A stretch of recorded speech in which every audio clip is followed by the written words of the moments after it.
Manchester United wameungana na Barcelona, Bayern Munich na Real Madrid katika mbio ya kumsajili beki ya Ujerumani Jonathan Tah, huku kandarasi ya mchezaji huyo mwenye umri wa miaka 29 Bayer Leverkusen ikikamilika msimu huu wa joto. Crystal Palace wako tayari kuwaruhusu wachezaji wawili wa Uingereza, Eberechi Eze mwenye umri wa miaka 26 na Marc Guehi mwenye umri wa miaka 24 kuondoka msimu huu ili kufadhili marekebisho ya kikosi. Real Madrid wanawataka Manchester United itumie kipengele chao cha pauni milioni 15 kumnunua Alvaro Carreras mwenye umri wa miaka 22 wa Benfica ili waweze kulipa takribani pauni milioni 27 kumchukua beki huyo wa kushoto wa Uhispania Bernabeu badala ya kutumia pauni milioni 50 zinazodaiwa na klabu hiyo ya Ureno.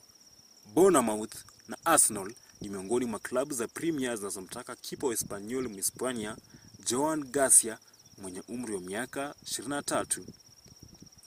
Klabu ya MLS Chicago Fire iko kwenye mazungumzo na kiungo wakati wa Ubelgiji Kevin De Bruyne mwenye umri wa miaka 33 ambaye anatazamiwa kuondoka Manchester City mwishoni mwa msimu huu. Everton wanavutiwa na mshambuliaji wa Ipswich Liam Delap mwenye umri wa miaka 22, lakini wanakabiliwa na ushindani kutoka kwa Chelsea na Manchester United kumnunua Mwingereza huyo. Matumaini ya Arsenal kumsajili mshambuliaji Palmeiras Luigi mwenye umri 19 imefikia kiwango kikubwa kwa Inter Milan na Borussia Dortmund pia zikimtaka Mbrazili huyo. Bournemouth wana imani kuwa maneja Andoni Iraola atasaini kandarasi mpya, huku Tottenham ikiwa na nia ya kumnunua.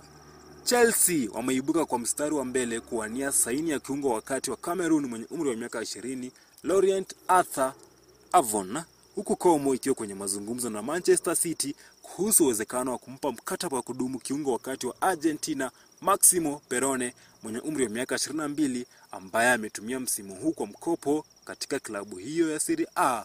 Na mwisho kabisa, Leeds wanafikiria kumnunua mshambuliaji wa Leicester City na Uingereza Jamie Vardy mwenye umri wa miaka 38 huku akipanga maisha ya kurejea kwenye ligi ya Premier. Nikiripotia tetesi za soka